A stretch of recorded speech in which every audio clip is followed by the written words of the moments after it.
Good evening, good evening. How we doing, everybody? Welcome in. Need my thinking cap for this episode of Just Chatting. El Nini, welcome in. Z, what's up, brother? How we doing? Got a fun little episode today, guys. We're talking a little bit about Oblivion, the remake, remaster, I don't know what you call it, but it's coming out supposedly in April. We'll deep dive into that for a minute. Check out Dune Awakening, which is coming out May 25th. One of my favorite series of all time. I don't know if the game's going to be worth it or not. We'll look and see what we think of it here. It is only coming out on PC, just FYI. Got a couple other stories also. We're going to talk about God of War Ragnarok. It is the 20th anniversary this week of that first series, of the very first game. So they dropped some DLC for Ragnarok. We'll check that out. Then finally, we're going to check out Assassin's Creed and get ready for that this week because that comes out Thursday. We'll be doing a 24-hour live stream of that game. So get ready for that too. How's everybody doing tonight? What's up? We've also got Undertale, Smell and Ring tonight for gameplay after this. Now, right away, let's get right into this trailer that came out 3 days ago for Dune Awakening. The official Exploring Arrakis trailer. It's only 2.5 minutes long. Let's look at this. This is where I want to start. Driving to work, El Nini. What's up, brother? We got you. We'll be here all night for you, man. Buffington, what's up, my friend? How you doing? No short stream on this one, guys. Arrakis. Just a landscape stream tonight, by the way. The most dangerous planet in the universe.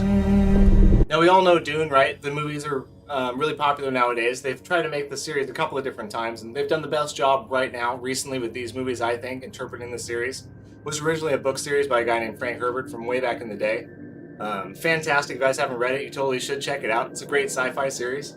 This is a MMO, open world, survival PvP game that they've made for it. Coming out PC only, called Dune Arrakis Awakening. Let's check it out. Dune Awakening is a multiplayer survival game on a massive scale, where the open, ever-changing world ensures exploration remains a vital activity. This narrator's weird. Join us as we traverse the breathtaking landscapes and uncover what the sands have hidden. No, this is PC only, and the only reason I'm looking at it is because I love the Dune series. Anything that has to do with Dune, I'm all about it. I want to get all over it. Hopefully they'll make a console game for it one day, but I don't think it's really that popular yet. But there is a great game there waiting for them whenever they decide to. But Sean, I hope you're feeling good, man. Follow in the footsteps of the native Fremen and learn to overcome the deadly environment. PC, Collect materials PvP, to craft a MMO shelter, survival. still suit, and your first vehicle, then venture into the desert. With a scanning module installed, you can scan for resources in smaller areas, or climb the highest peaks to launch a survey probe, revealing large swaths of terrain and important locations like shipwrecks or abandoned Imperial testing stations. Traverse difficult terrain with tools like the Shigawire Claw and Suspensor Belt, and claim powerful tech and gear. Gamin Train, it looks good. It doesn't look great, my friend. I was just telling everybody that if anything that has to do with Dune, I'm all about. This is PC only, not console, FYI. And the only reason I'm looking at it is because it has something to do with Dune. Hope you're doing good, man. Expand your fleet of vehicles and upgrade them with new modules to suit your playstyle. From the cockpit of the iconic Ornithopter, even the most remote expanses of Arrakis are within your reach. In the deep desert, massive Coriolis storms regularly sweep across the land with monstrous power, changing the entire map every week. As new resources and secrets are revealed, the race to survey the vast new landscape begins anew. Be the first to mark the location of precious resources, then give the map to your allies, or sell it to other players on the exchange. Here, there are no... So it's like mostly you're hunting the terrain. Terrain changes every week. You gotta find your natural resources all over again. Is that all the game's gonna be? I don't really see too much PvP going on quite yet. As good as I can be, Lucky. How are you tonight? I'm doing excellent tonight, Sean. Excellent. Ready for an exciting week at work. I'm gonna take all Thursday off to stream Assassin's Creed Shadows for 24 hours, and then First Berserk is on. Yeah, Z. We're excited to see you there. We'll tell you exactly what we think of that game. Still need to watch Dune Part 2, El Nini says. El Nini, that is the best adaptation of any Dune book or any Dune movie that I've ever seen, Dune 2. With Timothée Chalamet and Zendaya. Excellent. Just excellent, dude. Let's finish this up, guys. It's just another 30 seconds. Then we'll check out the website, see if there's anything cool on there. paths to tread, only power This does to come out claim. May 25th This year. is infinite exploration, This is Arrakis. I don't see any combat, man. May 20th, excuse me.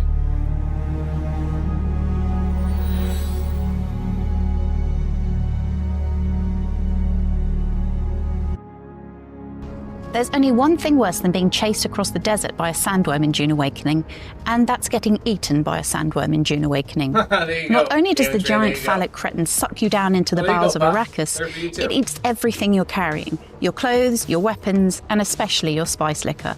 Okay. Suddenly you're respawning at your base in nothing but your underwear and are forced to do the run of shame across the sands to start rebuilding your inventory.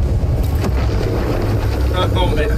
Okay, that's not It's easy to be skeptical about an MMO survival game set in the Duneverse, but after a few bouts of dehydration and sunstroke, the day I spent in Arrakis convinced me that Dune Awakening is one to watch. More than that, if the developer can deliver on its plans for the endgame, it could see an EVE Online-style future for its hardcore player base. This massive project is the work of Funcom, the studio of the Conan Exiles Dong Slider fame, and sets you on a path from broke-ass Arrakis hobo to an influential figure harvesting spice on an industrial scale and pushing their personal agenda at the Landsrad. Man, it all looks so old, to be honest with you. The cinematics, the gameplay graphics, the character creator, it all look really dated graphically and mechanically too. Like, my initial impressions, honestly, are kind of like they're trying to capitalize off of Dune's popularity and success as far as the movies go right now. Because movies have been successful, they are popular right now. I feel like this is almost a money grab. Because it doesn't feel like it's quite getting it there for me. There's nothing that really screams special at anything here. The combat doesn't look special. The cinematic didn't look that great. But we'll keep going here for It's got another everything minute you longer, expect we'll check from the an website MMO. out. Intricate skill trees, PvP mechanics, base building and Not character sold either way, customization, but with ornithopters and mind-altering substances thrown in. See what I'm saying, Puff? See what I'm saying? It's just kind of like, eh. Yeah, El Nino would try it. Put your hand in the box. It does look old like Mass Dune Effect, Awakening is set in a world sure. where Lady Like, look Jessica at had a that sliding cinematic. It's not doors very good. moment and chose to follow the instructions of the Bene Gesserit and have a daughter, Ariste, instead of the little twink we know and love, Paul Atreides. Cut to 29 years later, and the Harkonnens and Atreides are at war over Arrakis. Yep, The Sean. Fremen have been apparently wiped out, and alternative religions have evolved to fill the gap left by Lisan al-Gaib. The alternate timeline isn't meant as a nipple twist to fans, but Funcom needed the narrative space to make the player character consequential. Obviously, we did somewhat controversial, but I think very correct choice of creating the alternate history, which allowed us to detach a bit from what was going on in the movies and kind of focus on developing the game, he told us. It's also been very helpful in that it allows us to bring a lot of the big-name characters that people really want to interact with back into the story. So in the books, a lot of the big-name characters die off quite early. With our story, we get to keep them around, which is really cool. There are obviously things that we want to include more of in the future that were very popular in the movie. To compel enemies towards me and hang in front of me for a few moments before going back to trying to kill me.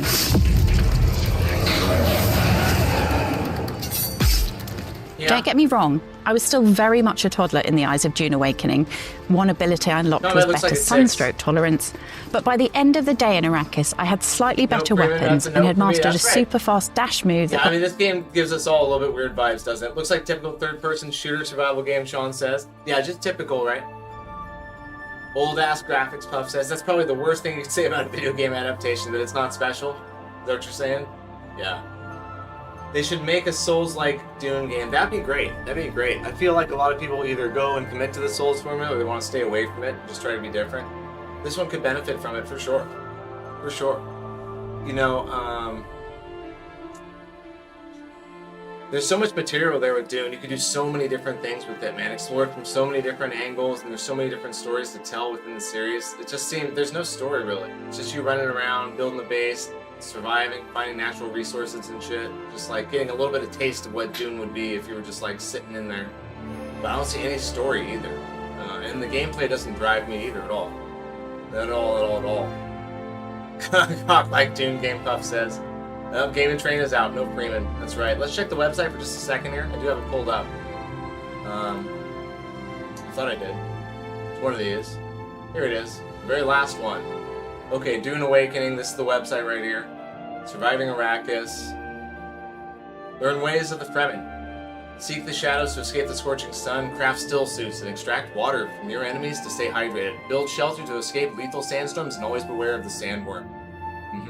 Explore a vast open world of beauty and danger, glide, climb, and speed across Arrakis using iconic Dune tech such as ornithopters, suspender belts. This is pretty much everything they just told us. You're going to be jumping around the land. Where's fighting, though? Master true desert power, survive together, build your Dune.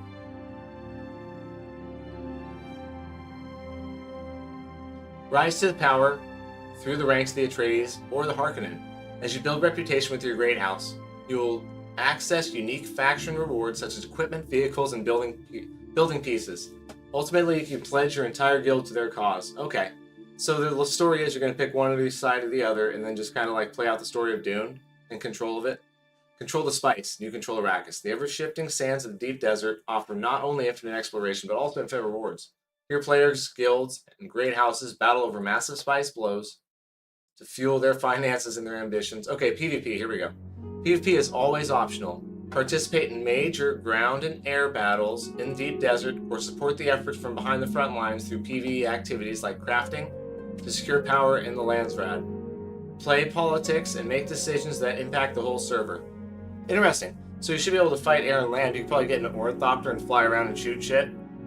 Yeah, it seems like the story is super minimal, Z. Super minimal. You pick one side, the Harkonnen or the Atreides, and you play out the control and rise to power of Arrakis, right? Which is probably just dominate the other side, right?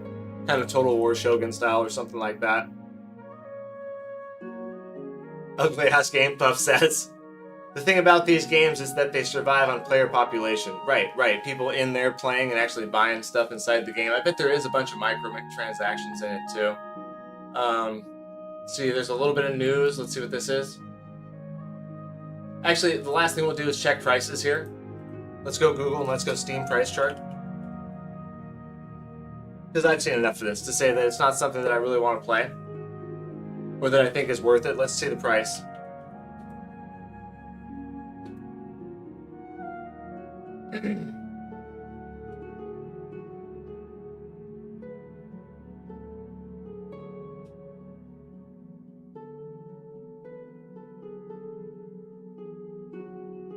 $49.99, starting out at $49.99. Okay.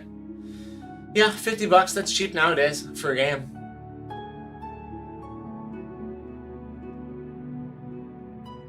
You can't pre-order yet. When you get a sword with it too if you do. Very cool, very cool. Yeah. PC gamers, most wanted of 2024. Most wanted to be a good game, but I doubt it's going to be. So we will probably pass for now. Maybe if it goes on sale later on, we will pick it up and try it. $50 is way too expensive for the thing that I saw there. And none of it's very exciting to me either. So, pass right now. Anybody want to play that at all? It will be free to play in a year, El Nini says. Exactly, El Nini. The PvP will come to point if no story. It has to be good, Sean. The PvP better be good. Now, the other thing we wanted to check out, before we get to the Elden Ring stuff, or not the Elden Ring, excuse me, Oblivion, Morrowind Oblivion, all that kind of stuff. I want to check out the Assassin's Creed report from Jor Raptor. He did this, let me see, 5 days ago. This is the most recent version of Assassin's Creed, and we're playing it this week here in 4 days. So let's see what he has to say about it. I got to play more Assassin's Creed Shadows. Ubisoft shared a save file through GeForce Now that I got to play around with, so I cannot share my overall thoughts. El Nini taking shots. I agree with him. But what's up with the Scholar of the First Sin shorts chat? What's going on? What are you talking about? Scholar of the First Sin short stream. I didn't do a short stream for this. I just did a regular landscape stream just because I didn't think this was a short stream kind of material anymore. It's better if I just do it like landscape form, I think. Oblivion remake finna be so good. We're going to talk about what they actually did for the remake and probably just check out what we think the actual release date's going to be. Let's get back to this real quick. thoughts on the full game yet. My review will go live on March 18th. But in this video I can go over many things that I got to try on this special save file that do reveal some depth in the combat and stealth. I found some cool new gear items, and yes, I got to test the first Helix items as well that I earned for free through the new Animus Hub system. So lots to go over. I want to start with an important stealth realization, because if you want the best stealth experience in this game, play on expert. So you can actually tweak the combat and stealth difficulty individually, but I wanted to see the impact. So here I go into this camp on the default normal difficulty. I didn't mean to, my I bad. can just, without issue, run on these small walls. Enemies would not notice. I go on these roofs. I'm only supposed to be running one. I didn't want to run 2 streams this time.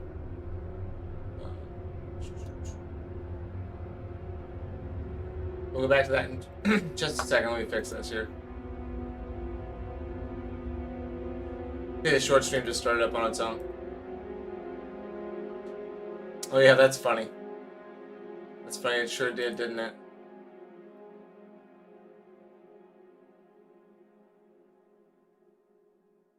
Okay. Should take care of that. Yeah, no, my bad. It wasn't supposed to do that. I still had the short stream hooked up, but I wasn't playing it. And have all the time in the world to plan my next move. But if I then switch to the expert difficulty and do the same thing, immediately when I run on these small walls, enemies are like, hey, who's that? So I had to climb down so they don't see me. The roofs are also not safe anymore, so it's they different force on me expert. to The go enemy's prone. AI is actually like... Let me see if I got that right. So the enemy AI will see you if it's not on expert, you're running on a wall like that, but when you turn it on expert, they won't see you. Next move. But if I then switch to the expert difficulty and do the same thing, immediately when I run on these small walls, enemies are like, hey, who's that? So I had to climb down so they don't see me. The roofs. So if it's not on expert, I got that backwards. On expert, it's much more difficult to stealth, okay? On expert, they're more likely to see you up there, so it does make a difference. So it sounds like stealth is like only existent on expert, because otherwise the AI is too dumb to see you on any other difficulty. Interesting, okay? Are also not safe anymore, so they force me to go prone, and I eventually have to go down here. Like expert creates a completely different stealth experience. Enemies are way more aware of their surroundings and look up now, so you have to be way more strategic. So there you go. We'll play on an expert, guys. Hey Javier, what's up, man? Welcome on in. How you doing tonight, dude? We've got a little bit of just chatting, then we're gonna do some Undertale and then some Elden Ring down tonight, okay? Hope you're good, man. We'll do it on expert mode, guys. Since it makes that big a difference with stealth and the AI, for sure we'll do it expert mode. Otherwise, it might be too easy. We can always make it easier. Fully recommend this if you pride yourself as a skilled assassin. Stealth expert. Now, combat so far did not seem to include the drastic changes on expert, apart from the enemies killing you faster and taking a bit more hits to go down themselves. But I did notice some new things. For one, you totally want to use your environment to your advantage. With the Kusarigama from Naue, you can grab enemies and throw them against objects for nice extra damage. The Katana has an ability that lets you push enemies away as well. Or you can send them flying with Yasuke's Kanebo jump attack, so smart to line these up correctly. Some camps of course also have these explosive barrels that you can use to your advantage, but with Yasuke you can actually grab them and throw them to an enemy and then blow them up that way, which was a ton of fun. But also focus on some of the more annoying enemies, like you have these general types who, if you don't interrupt them, can summon 2 soldiers that then randomly spawn and join the fight. And they can also summon an explosive barrage, but if you roll next to an enemy, they can actually hurt their allies, which was fun to see. And this was, by the way, a target I had to kill. I was just exploring Kyoto and encountered this samurai on the street with a crown icon, which indicates that it's a target on your objective board. So just like in the previous games, you can randomly run into them without having to focus on the particular clues. And after I assassinated him, his annoying general friend who summoned the soldiers would join the fight. So I got 2 targets by accident. I also found some shops while exploring Kyoto and way more. Real quick, there's still time to participate in my giveaway for 3 copies of Shadows, simply like the video, be a subscriber, and they can enter via the link in the pinned comment. The gear vendor for me was selling some pretty scary masks for Naue. I bought the broken one with the red, that looks very awesome. I also went to an ornament shop where you can buy different horses, some pretty nice saddles that you can then immediately equip, and many hideout cosmetics. So, as said before, if you have big plans for your settlement, check these shops every season because then they have new stock. I also encountered guards that I could eavesdrop, and this would lead me in the direction of other targets. There was a beggar who asked for money. After I helped him, he gave information about a certain objective in the open world. And you will also encounter these Ronin roaming the roads that pose quite a challenge. They have unique moves that other enemies don't have. But you can also assassinate them before they engage and then easily get their loot, which totally seems to be the way to go. Another new addition is the fact that if some enemies see you, your assassinations will not work. And I can perfectly demonstrate that with this samurai I found on the street. So the text is red when I'm in his vision, but when I get behind him, I can assassinate him instantly. If you are hiding in the bush though and crouch down in front of him, you can also still instantly assassinate the target. If you do engage when he sees you, then the assassination is negated, but then you can still throw a smoke bomb, hide, and then try again for that insta kill. Now there is a skill for Naue called Hand of the Creed that completely removes this, as the hidden blade can then no longer be denied when enemies see Naue coming, but you unlock that much later, so you have to keep this system in mind for a lot of your play session. But you will of course also get into a ton of fights with Naue, and it's really cool how each weapon next to the regular light and heavy attack combos also has a special playstyle. For the Tento, you can do an escape strike, where you wait for the enemy to get close and then slash them and quickly dodge away. But even cooler is that you can combine this with the leap strike that has you close the gap, you deal some damage to the target. If you then do the escape strike, you slash and dodge away, so you're basically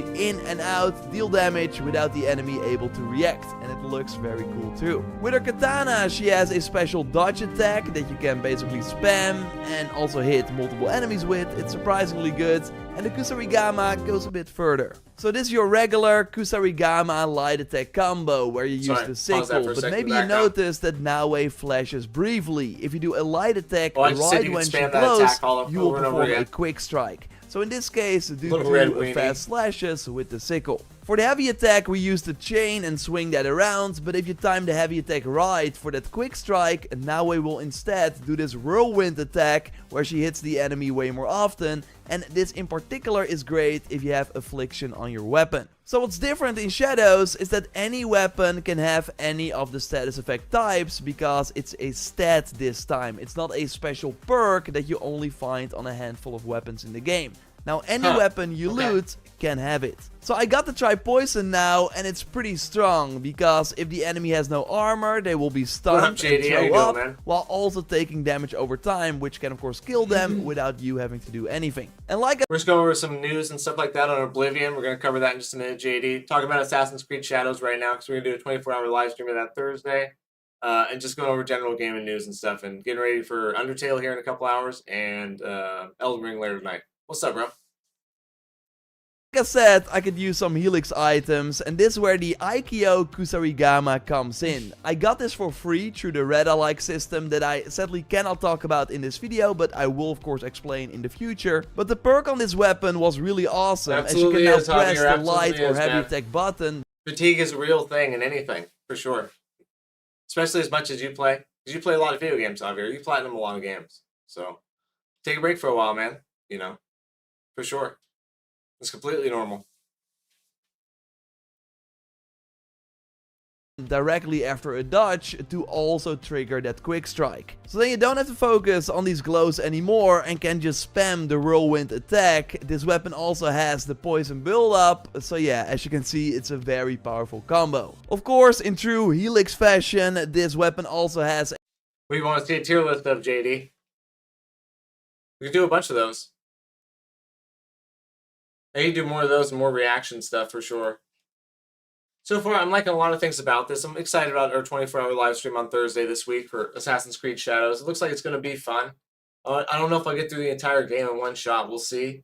I love Joel Raptor. I'm gonna like his stuff. Subscribe to him for sure. We'll finish this off here. It's just a couple more A minutes. green We'll move glow on to, around it. Oblivion. We've seen weapons like this before in the previous Just games. anything your The other choice. Helix For sure, item man, I for got sure. to try is the Okay. Armor of the Undead that creates a poison cloud on a parry, a perk we saw Settle in down, Valhalla, Puff. of course, as well, on a shield. In Shadows it works different, as it for one only appears for a brief moment. It seems to only poison one enemy, and worst of all, it gives you the status effect as well, so you also take damage over time when you use this perk. And I'm not sure if that's supposed to happen, but it makes this a really bad chest. Now, it does of course have the unique look and should be combined with that helmet we already saw in the I agree, Enemy Shop Sean. video.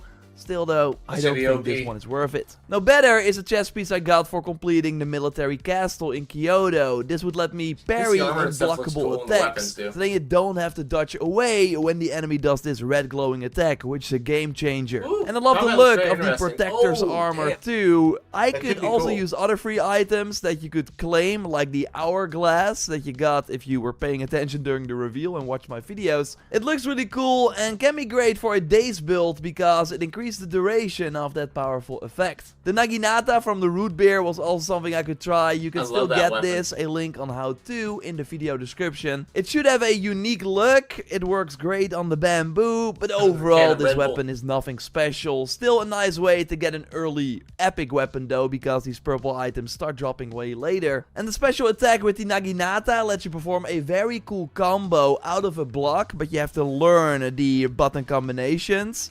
It looks very cool though. The React to Cannonbow Delta is of and course Song very Chi. slow, but you can increase the weapon's speed if you press the light or heavy attack button. I do a compare and compete video. We do Deltarune versus Undertale. Which song's better? And I'll just react to those. I'll do like 5 of them, right? Do like 1 versus 1. Just when you hit an enemy, so that's another timing thing. That long And with ago? the katana, Yeah, you I've can never put played the an weapon away, charge it up, and then unleash. I've never played an Assassin's Creed game either, too. I think the hype for this is going to be okay. I don't think it's going to be fantastic or anything like that. I think there'll be some people that show up to play it, but I don't think as many people as they hope. Oh, F1. How do you know there isn't one already, Puff?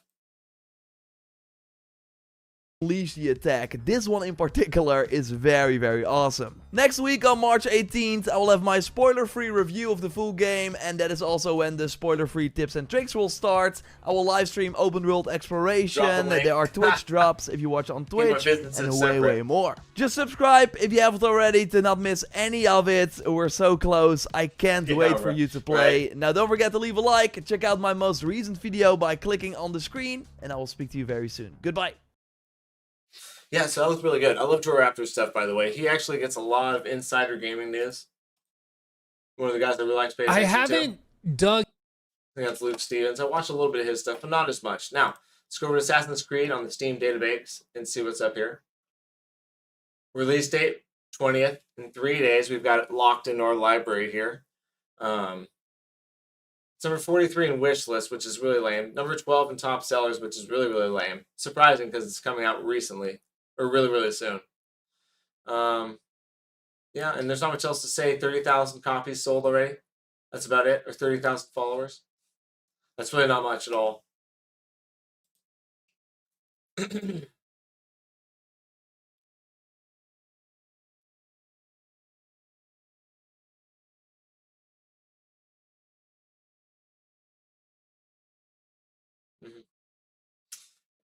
Yeah, it says 80 hours of content, you know what I mean? Without all the side stories and stuff like that. So we'll see how that goes, if that's really true or not. Hopefully it is. Hopefully it is. I'd love to have that much.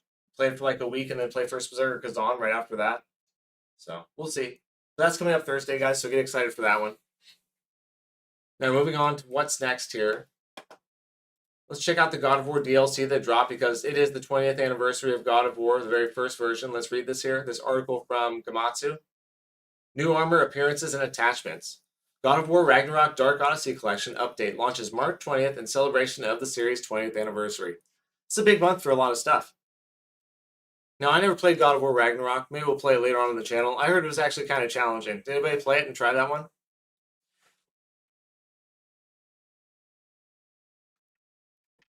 Wow, look at this. This is a giant Xfinity commercial, but somewhere in here there's an article. Here it is. Publisher Sony Interactive and developer Santa Monica Studio will release a free update on the God of War Ragnarok on March 20th, adding the Dark Odyssey collection of armor, appearances, and attachments in celebration of God of War series 20th anniversary, the company announced.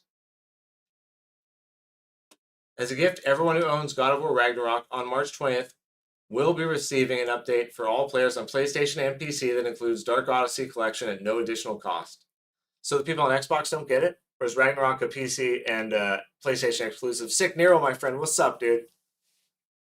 God of War is goat milk. That's what I got out of that. I don't know if that's good or not, Sick Nero. But it's got a couple new skins. You gotta check them out. Inspired by the working name God of War 2005 and the skin that originally appeared in God of War 2 as a reward for beating the game in God mode difficulty, we are bringing the classic black and gold theme back for the 20th anniversary. So Dark Odyssey Dark Odyssey armor and appearance for Kratos includes the Dark Odyssey Kratos appearance, Dark Odyssey armor set for Kratos, the breastplate, bracers, and belt. So this is it, huh?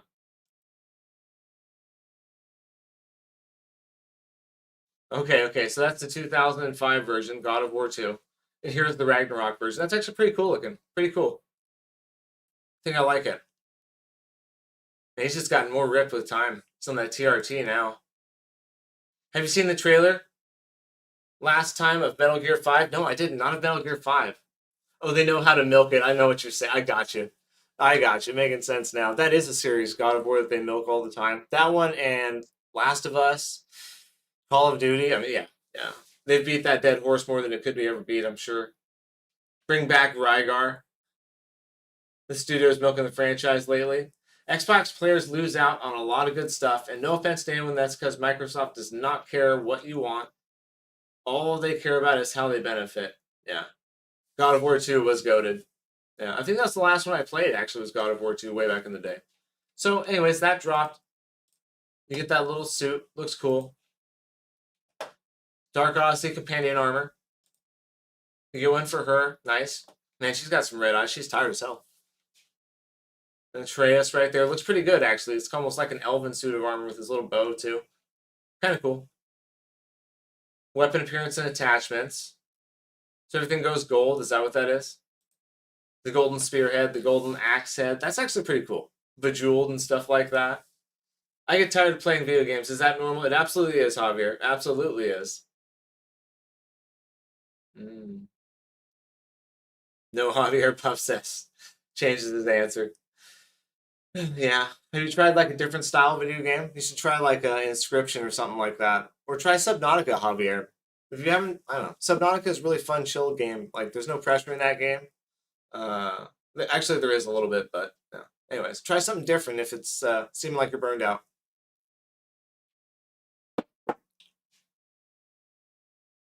Feel tired after a video game session. You need to be medicated. Well, maybe it's because you're doing so many hard games and you're trying to platinum and stuff like that, you know? But also, when you do too much of anything, you need a break. You can sleep too much and you need a break from that, right? We know that. So maybe you take a break for a couple weeks, man.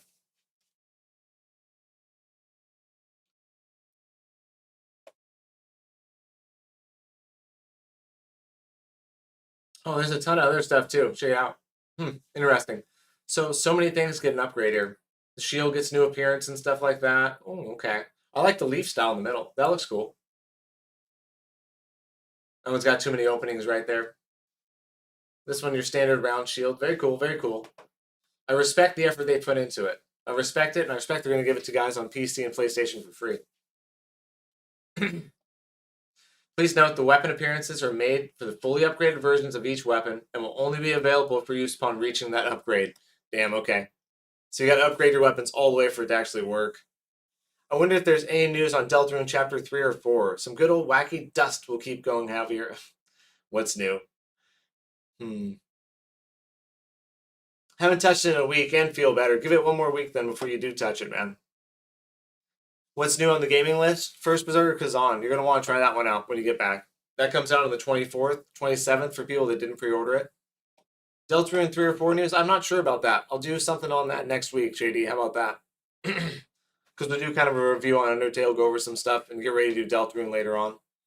But I don't think there's any new news this week to speak of.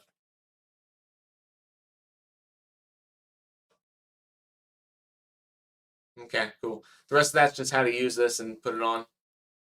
So like I said, I respect those guys for doing something and giving it to guys for free. Happy 20th anniversary, God of War. I still remember playing God of War 2. Now, the big story of this last couple weeks is the Oblivion remake. So we all know Oblivion, right?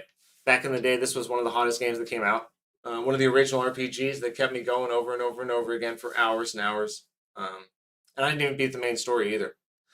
So we are definitely going to play this when it comes out. Supposedly it comes out next month, sometime in April. And that's from this guy's initial story, Nate the Hate, who on Twitter posted on March 11th. Earlier this month or next month, release is going to likely be sooner than the original June target date, but still working on getting details on updated release date. That led to a bunch of speculation by everybody on it being a release date of April, with announcement coming March 20th, because March 20th is actually the anniversary of Oblivion. So supposedly we're going to get some news around that time for when the actual release date is, and if we don't get any of that news, it's most likely going to be a shadow drop in April. When exactly in April, I'm not really sure, but it is going to be sometime in April, everybody's predicting. What is actually going to be in there? Let's see, where'd that go? Here we go. Here's an article by Polygon that talks about the full remake of Bethesda's classic 2006 game. Let's read this and see what it says. Yeah, this is day one right here. This is day one stuff, El Nini. A full remake of Bethesda's classic 2006 role-playing game, The Elder Scrolls IV Oblivion, could be announced imminently, and could even be released within the next couple of months, according to reports. The Oblivion remake is long rumored and was included in the list of Bethesda projects dating back to 2020. That list leaked in 2023 when the Microsoft presentation it formed part of was included in the leaked court documents. Okay, yeah. Now, Nate the Hate, a well-connected insider, has said the game will be announced in March or April and released likely sooner than the original June target date. VGC corroborated this report, went a step further, suggesting the game should be released as early as April, which is what I think too. Various reports have suggested the Oblivion remake is being developed, at least in part by Virtuous, which is currently assisting Konami with developing a Metal Gear Solid Delta Snake Eater, a remake of Metal Gear Solid 3. So some insider at that studio, Virtuous, is actually the one who leaked the information to Nate the Hate, supposedly. That's how it went down. We don't know who it was or anything like that, but we do know that's where it came from. According to a recent report by MP First, citing a leak by a former Virtuous employee, Oblivion has been fully remade in Unreal Engine 5, and the new version of the game substantially overhauled several gameplay systems, including stamina, sneaking, blocking, and archery. So those specific battle mechanics and actual game mechanics, they've completely redone. I'm not sure how. Blocking is supposedly inspired by Souls-like games, so I bet you there's going to be more of a parry, right? A refined parry system and stuff like that to your shield and block. While the stamina system is reportedly more lenient in combat encounters. Yeah, there's a lot of times I do remember like your MP and your stamina running out and you have to run around, use potions, or wait for it to come back while you're finishing a fight. So I could see if they added more stamina and stuff like that, it'd be a little more fun. Oblivion was a hit when it released in Windows PC, Xbox 360 in 2006, bringing the Elder Scrolls series to a wider audience and setting Bethesda Game Studios for the supernova success of Fallout 3 2008, The Elder Scrolls 5, Skyrim 2011. And I think kind of this is going to be similar. If this remake and remaster does really well, this sets it up for the future of Fallout 3 and Fallout New Vegas being remastered and remade, which is why I hope this goes really well. Because I think those series, they value a little bit more than Oblivion and stuff like that. Just because they have more stuff invested in the IP. They have an actual TV series and stuff like that.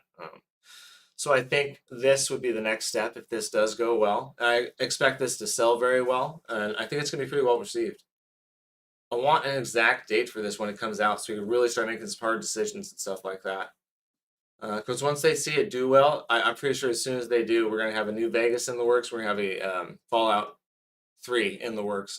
It's already being remastered and remade. Virtuous Studio, the same studio that's working on Metal Gear Solid Delta Snake Eater. Yeah, another remake. This is a remake studio, right?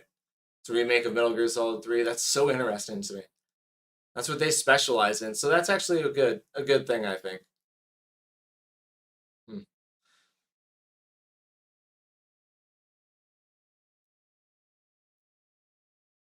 IGN's report isn't anything interesting, too. It just talks about Nate the Hate's report.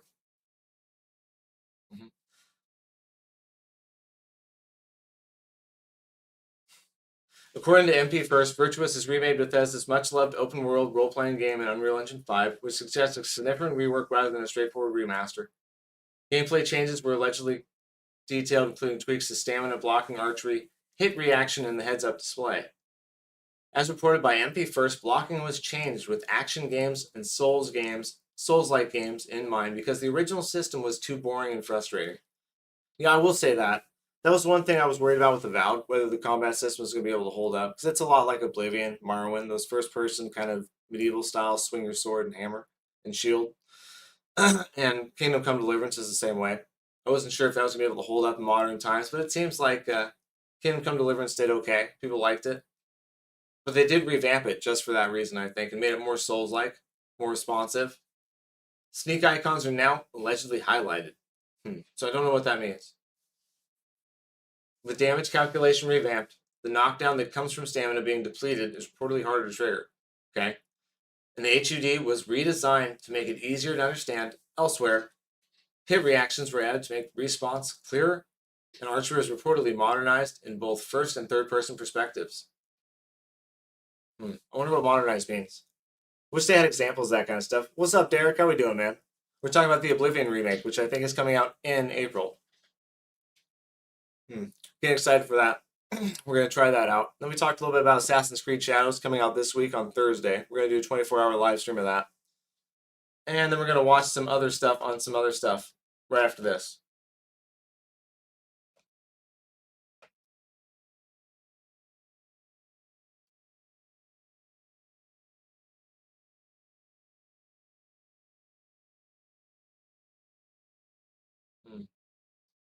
Now, this guy was accurate with his Nintendo Switch 2 leak also. He did predict the accurate release date of the Nintendo Switch 2. That's why everybody's kind of listening to what this guy's to say. So, I don't know. I'm going to say April 15th to April 20th. It'll come out maybe a month after March 20th, which is the actual anniversary of Oblivion. How's your night going, Derek?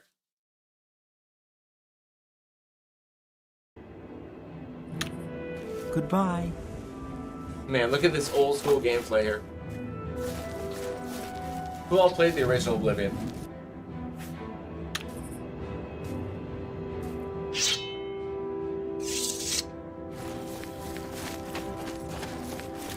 Well, we just talked about like 5 or 6 different mechanics they redid. They redid the sneaking, the blocking, the archery, the hit reaction, the HUD. And they're going to update all the graphics and stuff like that. You know what I mean, Derek? So it should be really good. I'm going to grab one more cup of coffee while we watch some old school gameplay footage of Oblivion. We'll find some other stuff to chit-chat about because we still got a little bit of time here.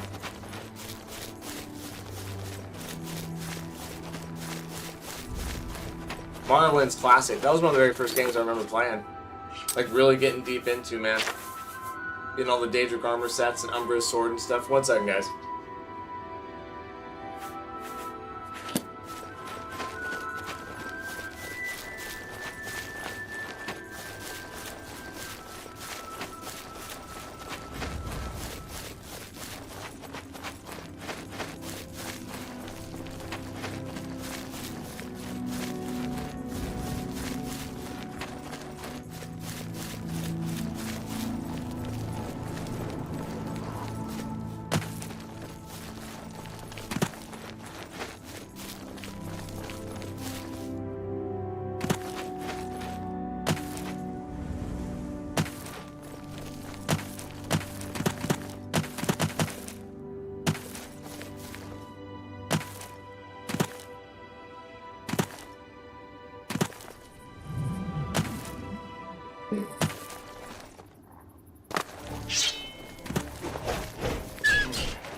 That's so good. Yeah,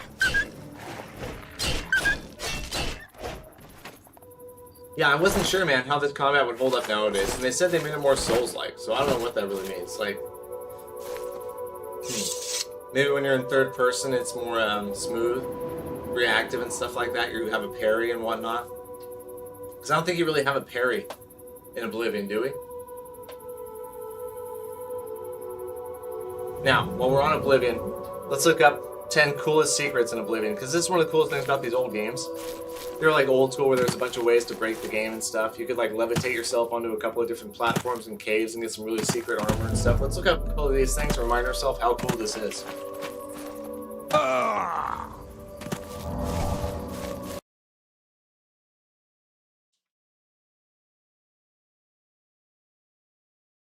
Ooh, we don't want an hour-long video though.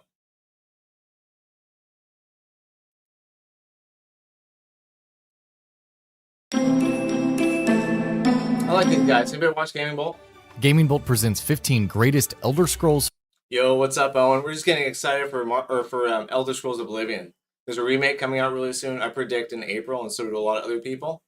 There was a leak about it just recently and stuff like that. So all of us old heads that have played it are getting excited about it. If you haven't played it, you should check it out when it comes out, man. We're gonna do some Undertale here in just a little bit, guys, and then we're gonna do Elden Ring after that. So stay tuned. This is a video, Owen, called 15 Greatest Elden Scroll 4 Oblivion Secrets that will want to make you replay it immediately. Thrilling title. 4 Oblivion secrets that will make you want to replay it immediately. See if we recognize any of these. Skyrim may be synonymous with the Elder Scrolls at this point, but it would be fair to say that it was really with 2006's Oblivion that the franchise was brought into the larger public limelight. With Oblivion, the Elder Scrolls franchise stopped being a series with a veteran, concentrated fan base and started walking on the path that led to the mainstream success that it knows now. And it wasn't for nothing.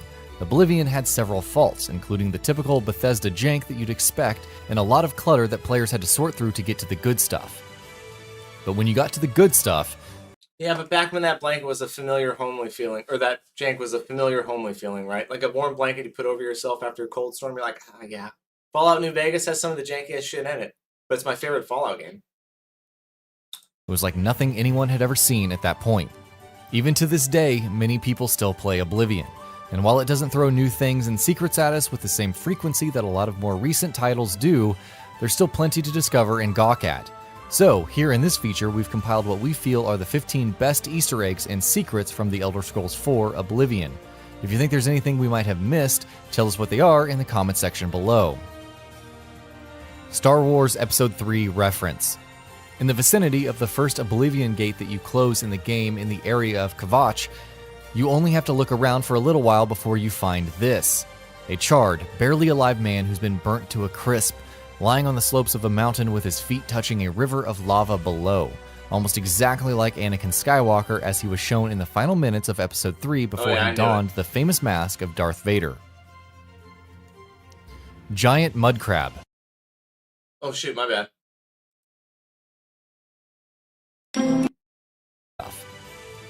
Frequency that a lot of... I think there's anything we might have missed around with his feet touching a river of... No, JD, or Owen, I have not played it, but I've heard really good things about it. Really good things about it. Everybody says Odyssey and Black Flag are two of the best. And then Valhalla. Lava below, almost exactly like Anakin Skywalker as he was shown in the final minutes of Episode 3 before he donned the famous mask of Darth Vader. That's an easy one. Giant mud crab. And here's a giant enemy crab, and also the perfect example of the phrase, bigger doesn't always mean better. The giant mud crab found in Greenmead Cave guards several treasures, but other than its abnormally large size and the fact that it moves much quicker than other mud crabs, there's not really much else to it. It's also got the same health and attacking power as its smaller brethren. Still, it's large enough to give you nightmares. Dive Rock. This is one that probably plenty of fans know about, but it's definitely worth mentioning. Not only is the view from Dive Rock absolutely gorgeous, if you can look past the now more than a decade old visuals, but there's also a giant ice troll for you to beat there. Once you do beat it and search its body, you realize that the parts you're looking at are actually a woman it had once eaten. Gnarly, right? Oh shit, that's Not just that, you even get some sweet loot. A good time all in all. Fin Gleam. It's a shiny helmet made of glass. What's not to like? Found deep in the depths of the ocean, this is something that you'd want to get your hands on even if it's just added to your collection. In addition to all of that, it also has its fair share of uses, such as Night Eye and Detect Life enchantments. Maik, see, that's the old school stuff I'm talking about. You just don't see anymore. Just some random piece of armor out in the middle of the ocean floor. No story to get to it, no quest line to get to it, but it has some really cool attributes to it, and it's totally unique. Like, that's the stuff back in the day that used to happen a lot in these old school RPGs that just doesn't happen anymore. It's like they don't pay for the time to have that stuff be built into it. Hated Valhalla. I don't know why. It just was missing something. What we heard was long and bloated is what we heard about Valhalla. Not that I've played it, so I don't really know. A liar. The most famous Khajiit in the Elder Scrolls universe, almost all of us know about Maik. His incredibly fast movements, as well as his awesome in-jokes that fans of the series will appreciate, and fourth wall-breaking comparisons between Morrowind and Oblivion, make every conversation with Maik a memorable one. Suicide Troll. Not Elanini says, Elder Scrolls Morrowind and Bloodborne are my 2 favorite RPGs of all time. Oof. 2 classics, man. 2 classics. I can barely remember Morrowind, but I remember loving that game so much. That was the first game where I really started collecting everything. I had to have 2 sets of glass armor, 2 sets of Daedric armor. Not all trolls are monsters, guys. Some try to be and fail, like this particular one. If you go under a small bridge just past the mouth of the Panther near Breville, you will find the corpse of a troll with a note on his body that says that it wasn't scary enough to be able to extract a bridge toll from a passerby, so it got drunk and killed itself. What the hell? It's okay, bridge troll. You will always be in our memories. Arena posters in Imperial City. You can't even do that in a game nowadays, you know what I mean? Bloodborne is number 1. Bloodborne will always be number 1, only. Always. You can't even make that. You couldn't write that in a game nowadays where a troll does that to himself. Don't you just love Imperial City? There's so much stuff there for everyone to enjoy or just gawk at. One such thing is the posters for the arena plastered on walls across the city. Very cool. If you pay close attention, you will notice a lot of obvious similarities between these posters and the box art of Arena, the first Elder Scrolls game. Yeah. Frodo Baggins. During the quest, Unfriendly Competition, players will come across the Macabre Manifest, a catalog of people who have died. One of the entries under this manifest will be Offered Gabbings, which of course is an anagram for Frodo Baggins, the protagonist of The Lord of the Rings. I didn't know that. What's more, this manifest also lists several belongings of Offered's, which sound almost exactly like the things Frodo had with him. A cursed ring, a leather-bound journal, a shining sword. Sound familiar? Mirror Shield from The Legend of Zelda. Having recently seen the Master Sword in action in trailers from Skyrim for the Switch, we've become a little more acclimated to seeing things from Nintendo's Zelda games cross over into Bethesda's franchise. But Oblivion did it before it was cool. Players in Oblivion can find the Mirror Shield, which, of course, alludes to the Mirror Shield from the Legend of Zelda games. What's even more interesting is just like its Zelda counterpart, the Mirror Shield in Oblivion can reflect magic. So it's glass shield, okay. Whodunit? The Dark Brotherhood quest Whodunit from Oblivion is quite a memorable one, and a lot of people probably know by now it's also based on the Agatha Christie novel And Then There Were None, in which a group of people who committed some sort of crime visited an island and were later killed in systemic fashion, one after another. Todd Howard himself confirmed that the quest was indeed based on this novel. A Knife in the Dark. Yet another reference to The Lord of the Rings. We never get tired of those. A Knife in the Dark is a quest that sees players' initiation in the Dark Brotherhood, and it shares... These quests were so good, too. I remember these. These were in-depth. This would just happen out of nowhere as you were exploring along. You didn't actually activate this on your own. You had to get through a certain part of the story before it would happen. Shares its name with a chapter from the Fellowship of the Ring. The similarities don't stop there, though. In the chapter in the book, the main characters were almost killed while they were sleeping in an inn. What's the objective for players in this Oblivion quest? To assassinate a certain someone while they're sleeping in an inn. Shakespeare quotes. In the opening minutes of Oblivion, the Emperor dies, but before he does, he says something quite badass. He says, "Death, a necessary end, will come when it comes." And sure, it comes soon enough. But did you know that that's actually a quote from Shakespeare's Julius Caesar? What's more, Patrick Stewart, who was the voice artist for the Emperor, has been a member of the Royal Shakespeare Company since 1966. Wait, he did the voice... What? Really? Of Mice and Men reference. I love him. This is one that a lot of players probably know about. There's a minor character in Oblivion called Gogron Gro Bulmog, and players are told that when he was a child, he had a pet rabbit, and he once pet his head so hard he crushed its skull. Oh, yeah, Lenny. This, of course, is a reference to the character Lenny from John Steinbeck's Of Mice and Men. For sure. Blue suede shoes.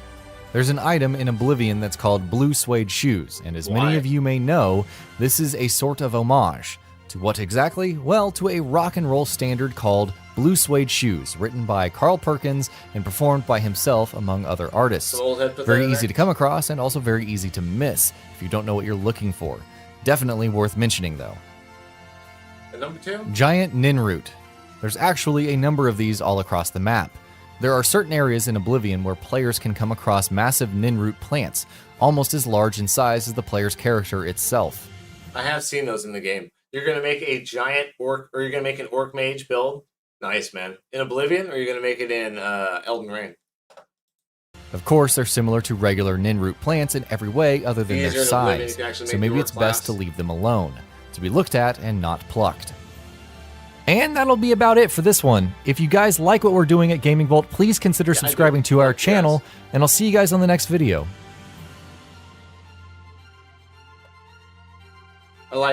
I subscribed. These guys are pretty awesome.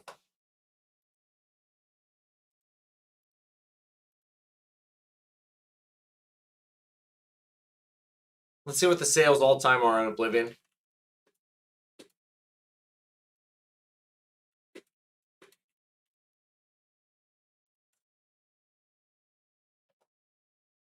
Oh man. So the Elder Scrolls Oblivion did okay. 2006 it sold 9.5 million copies all time. Elder Scrolls Skyrim, 30 million copies. That's incredible. 15 million for Elder Scrolls Online. I've never actually played that. So the entirety of the Elder Scrolls series have sold 58 million copies. Isn't that crazy? Wow.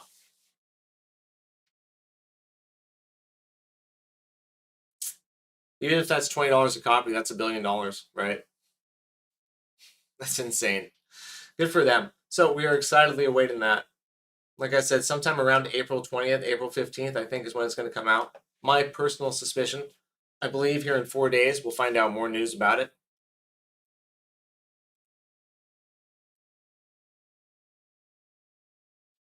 Let's see here.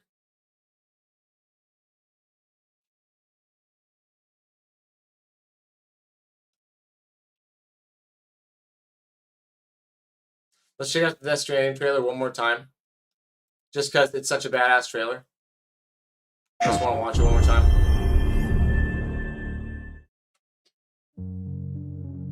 You, sir, are an unrepentant criminal. She must have caught 20 of the consistent new Skyrims. Well, just like new versions of the game. I'm guilty of is doing your dirty work.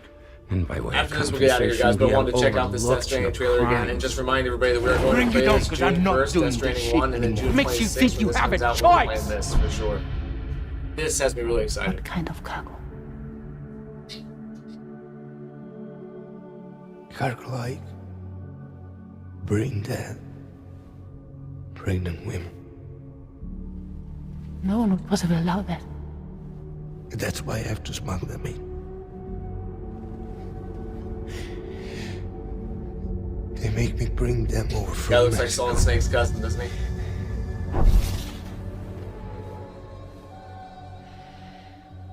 This thing between us. Were those different mods then, Derek?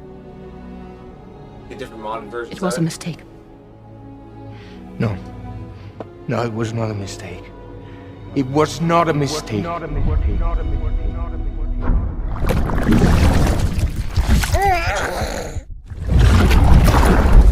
My bad, let me turn that down, I'm sorry. The audio on this is hard to track.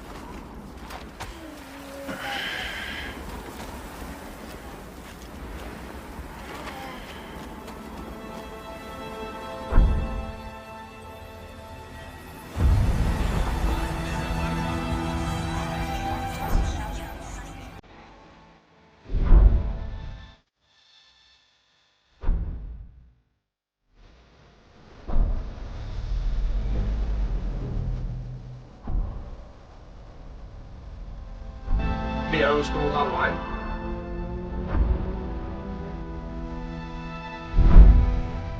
I like how they cannot tell you exactly what's going on, you know what I mean? Like,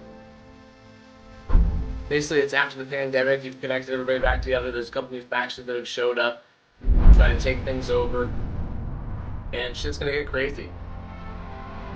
But my god, man, what an epic trailer this has been.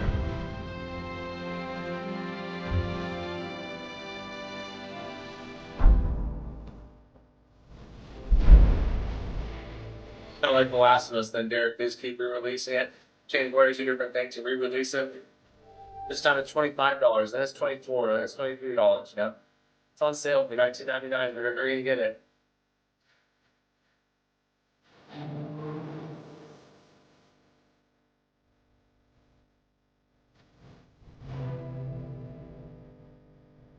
Oh, I'm gonna get off early for this just chatting. After this, we go practice a little bit there before we go try. And Brandon, what's up, Brandon? How we doing, man? This trailer gets me every time. We're gonna watch this a bunch, guys, before we play the actual game. This is amazing. But I just wanted to end the stream with this right here. Good to see you, Brandon. You're good too, buddy.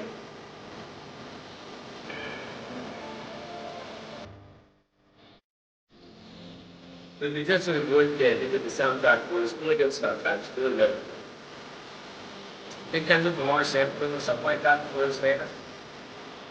But, yo, very excited for Death Stranding 2. This comes out June 26th, like I said. I They're couldn't playing it. protect you. I think if you get the deluxe version, you can get early release at June 24th. So we'll probably get that, so we can do that.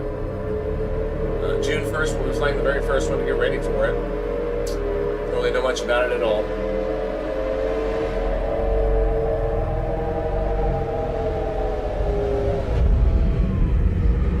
I tried to jump us out of there. But I could only take my equipment with me. And I couldn't possibly think of Lou like that. There was no way for the two of us to escape together.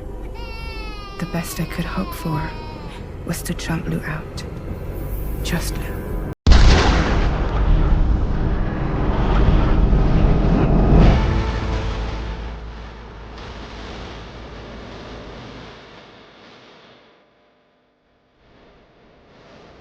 I see those, but I think it's a giant ant film, right? Got the Evangelion battleship. I don't know what that is.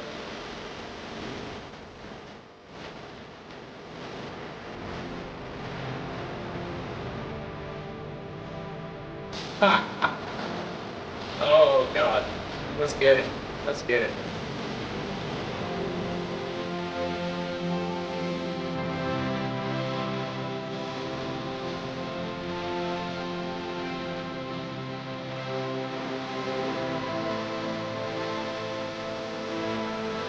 I'm putting on spirits a lot of time, right? Real done.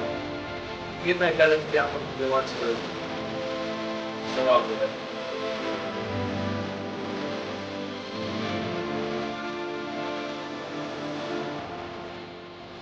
Black cat. And then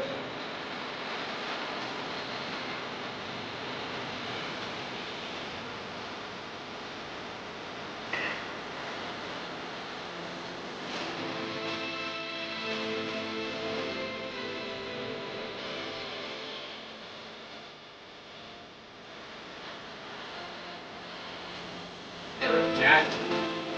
Let's be amazing themselves.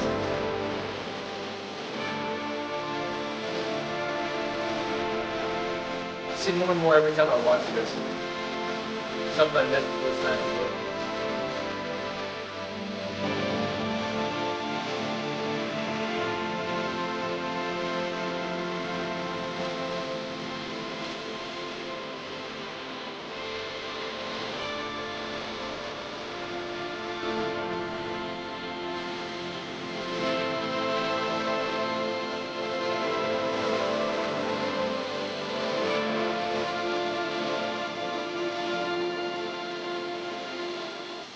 Kojima edited that himself. He was so proud of it. I've been alone this whole time. You're wrong. Death can tear us apart. We'll always be connected. We will always be with you, no matter what. Mm-hmm. You will never, ever be alone. Yeah, okay. Get excited, This guys. time, I'll make a lasting That was originally on our connection most with top the anticipated games this year. It made the top 10. I think it was actually number Perfect 10 on the list. ending But that's definitely moved up to humanity top 5 most anticipated games this year with Grand For Theft the Auto sake of 6, the First future, Berserker Kazan, we must. Kingdom Come Deliverance 2, and a couple other games I can't remember. So either way, that was the trailer for that. Death Stranding 2. Go check that out. We're going to love that. Play the shit out of that when it comes out. But for right now, we're going to go and get ready with some Undertale. We'll be back in about 30 minutes with Undertale. In Sans. I don't know if I'm going to get him tonight, but we're going to give him another 2 hours. Play till 10 o'clock, and then we'll switch to Elden Ring. We're going to do a couple of playthroughs of Elden Ring. We made our Ice Lightning Mage last night. We're working our Blood Parry Knight tonight and our Assassin. And do some playthroughs on one of my 40 level characters and get him up to level 100. So we'll fight a bunch of bosses and stuff like that. And do PvP if anybody wants to. So I'm Lucky. Channel's Game On. We'll just keep gaming on. El Nini, Puff, it's great to see you. Brandon, Derek, thank you for coming by. Always a pleasure, every single one of you guys. Who else came by? I forgot already. Excuse me. Owen, what's up, dude? JD, Javier. You guys were awesome. Sean, Z. Thank you so much, guys. I appreciate every single one of you. And hopefully we'll see you guys in just a little bit, okay? Sans is going down. I'm going to go practice, man. Fingers crossed. We'll see how we do. We'll drink one more cup of coffee, and we're going to go right into it. I got about a half an hour to warm up here, okay? Sean, Gamin trains the deck. We'll see you guys when we see you, okay? I'm out, guys. We'll see you in the next Just Chatting. Peace. You're at work, El Nini. I'm sorry, my friend. I'm sorry. We got work too, El Nini. We're going to stream all night, El Nini. Then we're going to go to work, brother, so don't feel bad. Just the way it is, homie. Owen. Peace, brother.